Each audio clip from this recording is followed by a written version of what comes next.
தமிழகத்தில் புதியதாக பொறுப்பேற்றுள்ள முதலமைச்சர் விஜய் தலைமையிலான அரசு மாநிலத்தின் மது கொள்கையில் சில அதிரடி மாற்றங்களை கொண்டுவர திட்டமிட்டுள்ளதாக தகவல்கள் வெளியாகியுள்ளன.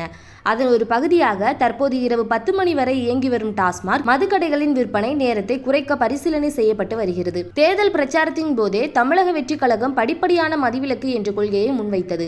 தாவேகாவின் கொள்கை விளக்க பாடலியே மது அரக்கனை ஒழிப்போம் என்ற வரிகள் இடம்பெற்றிருந்தன.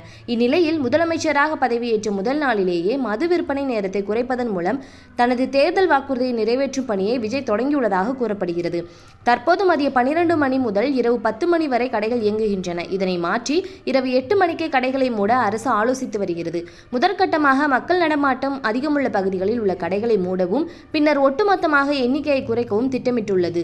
விற்பனை நேரம் குறைக்கப்படுவதால் கள்ளசந்தையில் மது விற்பனை நடைபெறுவதை தவிர்க்க காவல்துறை கண்காணிப்பை தீவிரப்படுத்தவும் முதலமைச்சர் உத்தரவிட்டுள்ளதாக தெரிகிறது.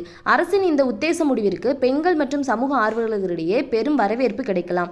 இரவு நேரங்களில் மது அருந்திவிட்டு வாகனங்களை ஓட்டுவதால் ஏற்படும் விபத்துகள் மற்றும் குடும்ப தகராறுகள் குறையும் என எதிர்பார்க்கப்படுகிறது.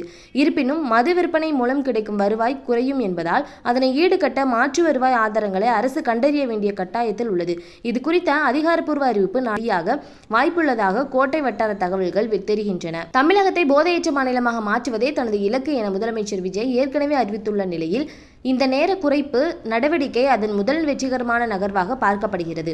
ஓகே ஃப்ரெண்ட்ஸ், இதை பற்றி நீங்கள் என்ன நினைக்கிறீங்க அப்படிங்கிறத மறக்காமல் கமெண்ட்டில் சொல்லிடுங்க. இந்த சிஸ்டம் நம்ம நாட்டுக்கு தேவைதானா அப்படிங்கிறதையும் அது எந்தளவுக்கு யூஸாக இருக்கும் அப்படிங்கிறதையும் கமெண்ட்டில் சொல்லிடுங்க. தொடர்ந்து வீடியோ வாட்ச் பண்ணுங்கள். தேங்க்யூ.